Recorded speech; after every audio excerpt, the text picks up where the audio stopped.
Most people know Centralia, Pennsylvania, the abandoned town above a coal seam fire that has been burning since 1962. Fewer know that the same year, southeast of Wilkes-Barre, another town was already being evacuated.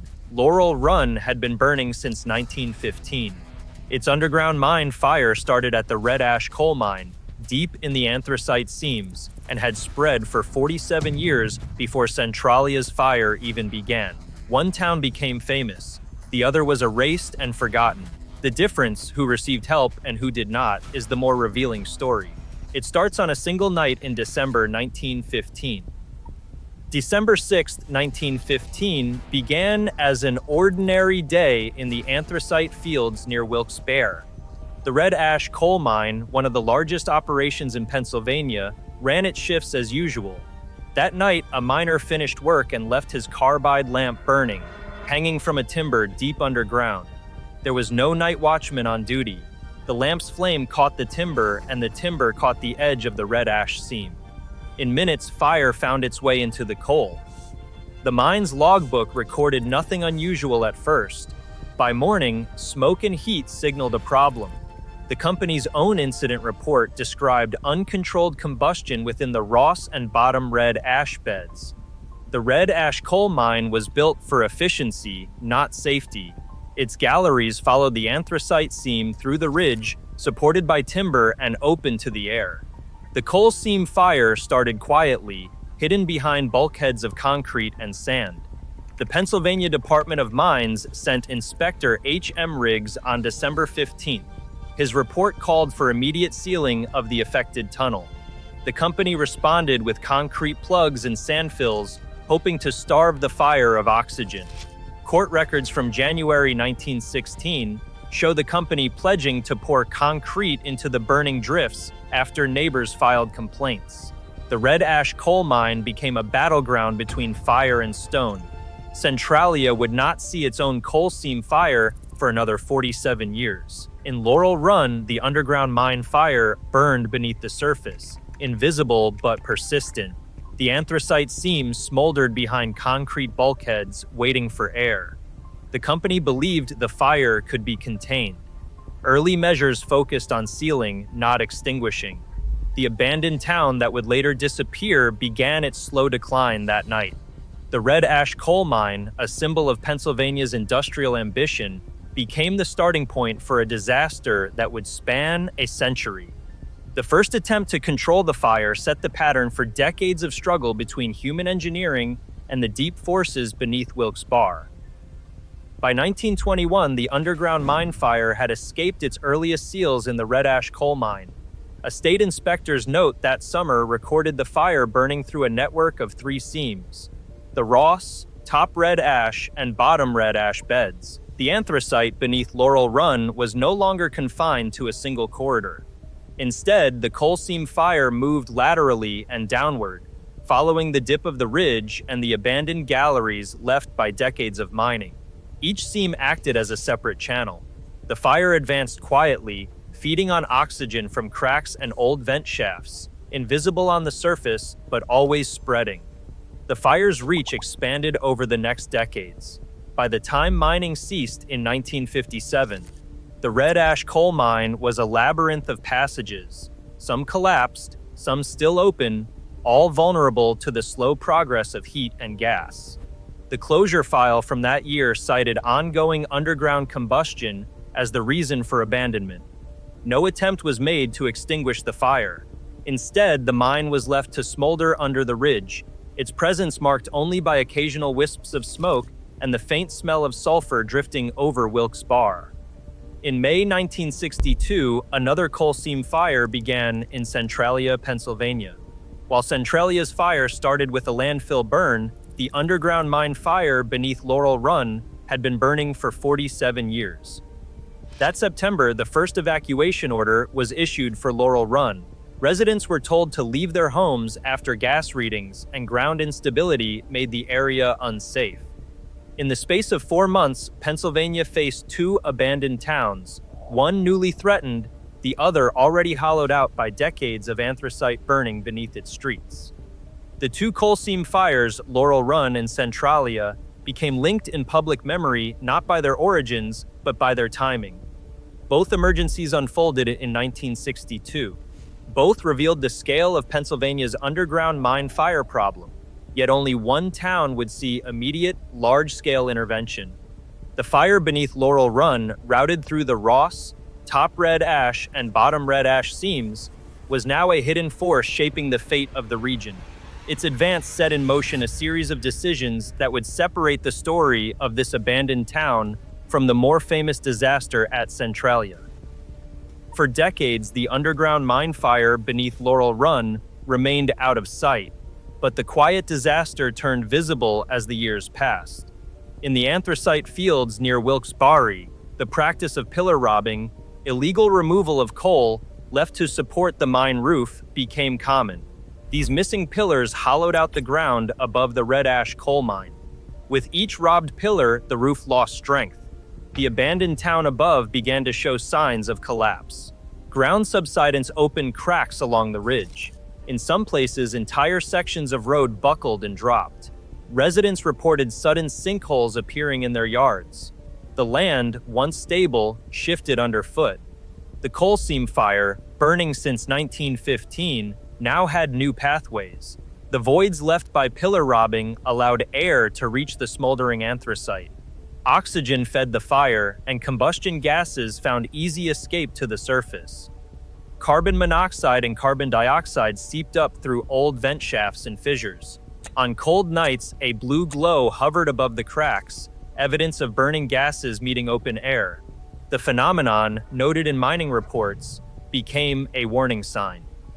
The blue glow nights were visible from the edge of Wilkes-Barre, a silent signal that the underground mine fire was no longer contained. Reports from the 1950s and early 1960s documented rising levels of toxic gas. Health officials measured carbon monoxide near homes and found concentrations high enough to cause illness. Some families woke to the smell of sulfur and headaches that lingered all day. By 1962, the surface above the red ash coal mine was riddled with vents. Engineers recorded ground temperatures hot enough to melt snow in minutes. The abandoned town of Laurel Run became a hazard zone. Evacuation was no longer a question of precaution, it was a necessity, forced by the visible threat of collapse and the invisible danger of poisoned air. The underground mine fire, once hidden, now shaped every decision about the future of this anthracite community. Governor William Scranton arrived in Wilkes-Barre in late 1962. He stood with Congressman Daniel J. Flood at the edge of the Laurel Run Ridge, where the ground was split and sulfur hung in the air. The underground mine fire, burning since 1915 in the red ash coal mine, had made Laurel Run an abandoned town. Scranton and Flood did not come alone. Engineers from the Appalachian Regional Commission, federal officials from the Department of Housing and Urban Development, and state emergency managers gathered to assess the crisis. Their presence signaled a rare moment of decisive intervention in Pennsylvania's anthracite country. The response began with a survey grid, 800,000 square feet of boreholes drilled into the ridge above the coal seam fire. Engineers mapped the heat, traced the movement of gases, and marked unstable ground. Their ledgers recorded each borehole, each vent, each patch of scorched earth.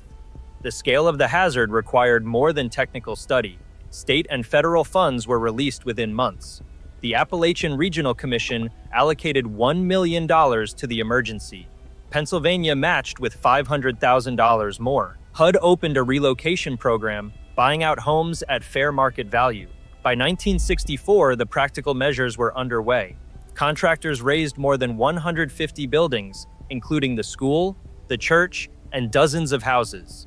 The demolition permits, filed in Luzerne County, listed each address cleared for safety. Over 850 residents received relocation stipends and moved to neighboring boroughs. Trucks hauled away debris. The sound of demolition echoed through the valley, replacing the silence of the abandoned town. The coal seam fire in the red ash coal mine continued to burn beneath the ridge, but the surface was emptied of people and structures. The underground mine fire at Laurel Run triggered a rare collaboration between state and federal agencies. The presence of Scranton and Flood, the swift release of funds from the Appalachian Regional Commission, and the Department of Housing and Urban Development, and the visible work of engineers and laborers marked a contrast to the fate of Centralia.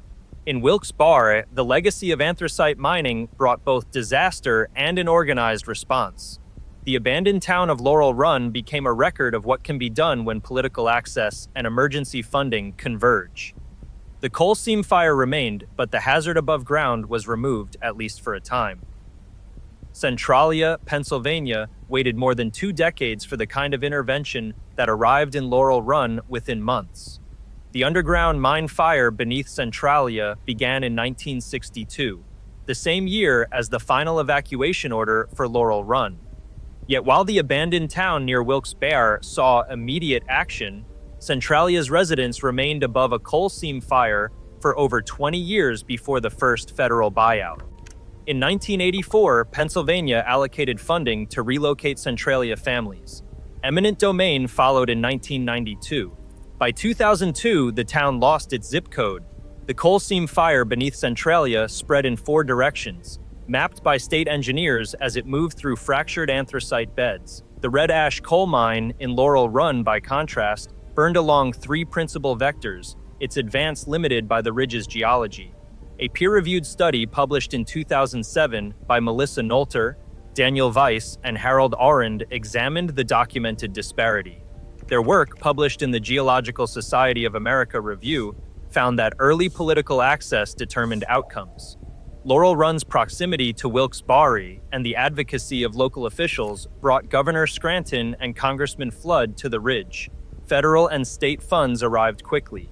The abandoned town was cleared and the underground mine fire was contained within a defined perimeter. In Centralia, Pennsylvania, the absence of political access delayed intervention. Residents petitioned for help but received little response until the 1980s. The coal seam fire continued unchecked, expanding through the Buck Mountain seam and undermining the ground above. The 2007 study concluded that the structural differences between the 2 fires, the 3-directional spread in Laurel Run and the 4-directional spread in Centralia, were matched by differences in response. Where the red ash coal mine fire was met with coordinated action, Centralia's underground mine fire was allowed to smolder, consuming the town above. The abandoned town of Centralia became a symbol of inaction, while Laurel Run stood as a record of what early intervention could accomplish. The story of these 2 anthracite disasters is not only about geology or engineering, but about which communities received help and how long they had to wait. In 1973, the Pennsylvania Department of Environmental Resources declared the underground mine fire beneath Laurel Run contained. This was not the end of the coal seam fire. The barrier trench, filled with clay and sand, stopped the westward advance toward Georgetown. Engineering reports from that year record a 90% drop in oxygen levels past the trench line. Carbon monoxide and methane still vented from shafts above the red ash coal mine. The main body of the underground mine fire burned on beneath the abandoned town. The containment line did not reach every seam. The anthracite continued to smolder east of the barrier, shielded by the ridge above Wilkes-Barre. State documents from 1973 cautioned that the fire was limited, not extinguished. The term contained meant only that the spread had been halted in one direction. Surface gas readings and soil temperatures remained elevated for decades. The fire's boundary at Georgetown became the focus of ongoing monitoring. Laurel Run, like Centralia, Pennsylvania, was left with a persistent hazard beneath the ground. The abandoned town stood as a reminder that a coal seam fire can be stopped, but rarely put out entirely. The ridge above Wilkes-Barre holds the remains of Laurel Run. Concrete foundations lie scattered among the trees. Vents in the ground release faint threads of smoke. The air is still marked by carbon monoxide, a reminder of the underground mine fire that began at the red ash coal mine in 1915. The coal seam fire, now more than a century old, continues to burn beneath the abandoned town. Surface temperatures remain elevated. State field teams monitor the site for gas and heat. The land is unstable, off limits for homes or schools. In 2013, a Wilkes-Barre businessman received a permit to strip mine 40 acres of the ridge above the fire. The permit required a buffer of 120 feet above the burning anthracite. The project drew criticism from local historians and environmental groups. Permit documents projected that the coal seam fire could burn for another 100 years. The ground itself carries the scars of both disaster and industry. Old vent pipes rust in place. Dead vegetation outlines the fire's path. Laurel Run stands as a record of what remains when a coal seam fire outlasts the town above it. The story is not unique. Across Pennsylvania, abandoned towns and burning seams shape the landscape long after the last mine closes. Pennsylvania's Department of Environmental Protection keeps a registry of underground mine fires. As of this year, more than 38 active sites are listed. The oldest, the Laurel Run underground mine fire, began beneath the red ash coal mine in 1915. It has burned for 110 years, shaping the fate of the abandoned town above Wilkes-Barre. The Centralia Pennsylvania coal seam fire, which started nearly half a century later, is better known but not unique. Across the anthracite region, fires at Girardville North 2, Shenandoah, and Youngstown have burned for decades. The Youngstown fire alone threatens over 60 homes and carries an extinguishment estimate of $30 to $40 million. These fires cover nearly 1,300 acres in total, according to Department of Environmental Protection figures. Each site tells a similar story, an underground mine fire fueled by anthracite, outlasting the towns built above it. The legacy of the red ash coal mine at Laurel Run is not an isolated event, but part of a wider pattern that continues to shape Pennsylvania's landscape. The underground mine fire beneath Laurel Run endures, hidden under the ridges near Wilkes-Barre. The anthracite veins that fueled Centralia, Pennsylvania, and the red ash coal mine continue to smolder, outlasting the abandoned town above. Coal seam fire scars remain across this landscape. Long after headlines fade, the consequences of extraction persist, quiet, irreversible, and still shaping the fate of Pennsylvania's forgotten places. Thanks for watching. Don't forget to hit the subscribe button in the middle for more corporate negligence, environmental health disasters, and abandonment stories from across America and beyond.